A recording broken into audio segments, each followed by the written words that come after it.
আসসালামু আলাইকুম। আজ আমরা আছি বাংলাদেশ দূতাবাস কুয়েতে। সো সাইদুল ভাই পাসপোর্ট করলো, তো পাসপোর্ট করতে কী কী ডকুমেন্টস লাগে আপনারা অনেকেই জিজ্ঞাসা করেন যে বা আমি ই পাসপোর্ট করতে চাই, এমআরপি থেকে ই পাসপোর্ট করতে চাই, কী কী ডকুমেন্টস লাগে।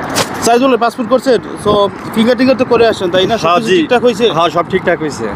তো পাসপোর্ট করতে কী কী লাগবে? পাসপোর্ট করতে ভোটার আইডি কার্ডের ফটোকপি আর জন্ম নিবন্ধন, মানে যে কোনো যে কোনো একটা। যার যেটা আছে ভোটার আইডি কার্ড বা জন্ম নিবন্ধন, সিভিল আইডি এগুলো আনতে হবে। দেখুন আমরা যখন অনলাইনে আবেদনগুলো করে দিই, অনেকেই যেটি করেন আমরা যে আবেদন ফর্মগুলো আপনার হোয়াটসঅ্যাপে পাঠিয়ে দিই, আপনি সেগুলো নিয়ে দূতাবাসে চলে আসেন, কিন্তু না, আপনারা যেটা করবেন আমাদের যে ফর্মগুলো অর্থাৎ আমরা যে আপনাকে অ্যাপয়েন্টমেন্ট লেটার পাঠাই এটার পাশাপাশি পাসপোর্টের ফটোকপি, সিভিল আইডি ফটোকপি, আপনার জন্ম নিবন্ধন বা ভোটার আইডি কার্ড যেটা দিয়ে আপনারা আবেদন করছেন সেগুলো নিয়ে আসবেন। দেখেন ওনার হচ্ছে গিয়ে 6 মাসের মতো যে পাসপোর্টের মেয়াদ ছিল, প্রায় 7 মাস ছিল, কিন্তু ওনার কপির ওনাকে 2 বছর রাখামা লাগাই দিছে।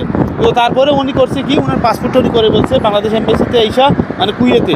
তো আপনার কেমন লাগতেছে ভাই, পাসপোর্টটা তো করে ফেলেন? আলহামদুলিল্লাহ ভালো লাগতেছে। কোনো ধরনের সমস্যা হয়েছে? না, কোনো সমস্যা নেই। দালালের কাছে যাইতে হয়েছে? না, কোনো দালালের কাছে যাইতে হবে না। জাস্ট অনলাইনটা করে দিছি আমরা ওনাকে, তারপর উনি এখানে আসছে, আইসা পাসপোর্টের জন্য উনি টাকা জমা দিয়েছে, ফিঙ্গার করছে, ছবি তুলছে।